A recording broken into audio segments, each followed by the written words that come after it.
Happy Friday, everyone. TJF. It's early Friday afternoon here. School day's done. The work day for Adam is still going, but different kind of hours there. All I know is it's a beautiful day outside. The sun just came up. It's been raining the past 2 days. It's a crisp fall feel still in the low, high 50s, low 60s with the sun on you. It's a great time to think about a relaxing afternoon and getting ready for a hopefully relaxing weekend full of raking leaves. And I'm going to do that with some celebration cocktail. So I here have some Gruet Rosé, which is one of my, we have a lot of Gruet in this house.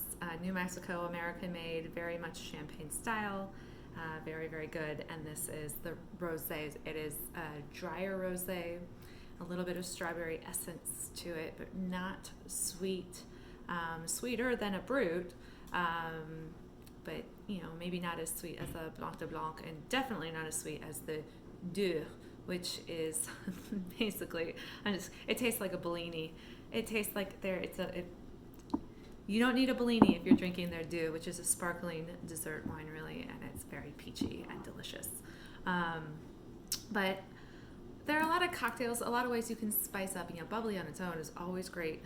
It's always fantastic, especially in my opinion, if it's Blanc de Noir, which has some sort of pear essence to it, and it's a hint of pink in the color. But this is rosé, and you can tell it's not bright pink, but it's a light salmon. And I could have this on my own. Adam will have it on its own. But you can also there's some fun cocktails to make to spice up any bubbly. So I figured, why not? Friday afternoon, let's add a little bit to this. Now, a lot of people, a Bellini would be bubbly with peach puree. You can always do any other kind of puree. You can always add orange juice for mimosa. You could add some creme de cassis for a Kir Royale. But I like a French 75. I love a French 75, which is champagne and simple syrup, or just sugar if you don't have it, or 1 cube of sugar, about the equivalent of that. Mix it up real well, and lemon juice. Fresh lemon juice is best, and then garnish with a lemon peel. And that's all well and good, but I'm going to show you one of my favorite alternatives to a French 75, a sort of variety of a French 75 that you can use with rosé, and this way the slightly extra sweetness of the rosé can eliminate the need for sugar. Now you can still add sugar. I don't though. I add a couple other things. So I'm going to have rosé.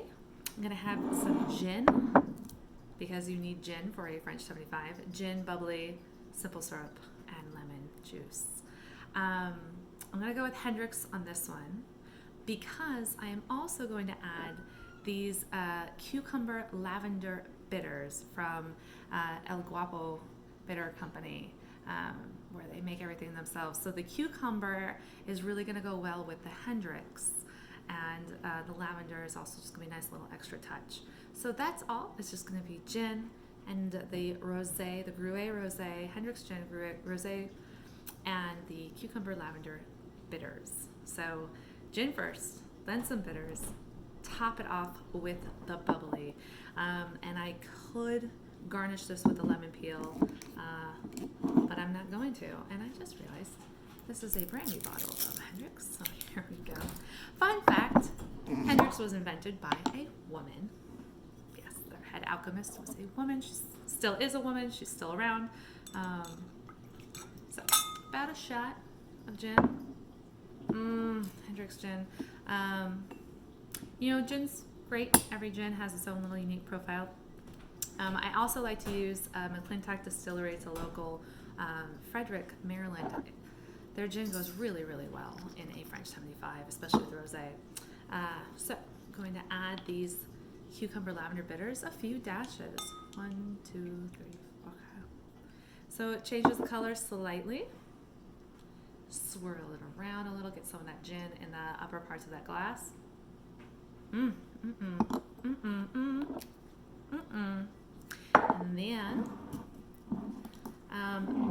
people like to pop the cork. You're gonna lose some of your champagne when you do that. Twist slowly. The best open is the psst, a silent opening. You want to keep that carbonation in for the bubbles so you can enjoy. Oh, it's gonna want to pop. Twist the bottle, hold the cork. Twist the bottle, hold the cork. There we go. A little bit loud, but you can see some of just the essence coming out there. But no bubbly coming out. Tilt, tilt, slow pour. And you just want to top it off with the bubbly. And there you have a variation on a French 75. Salut!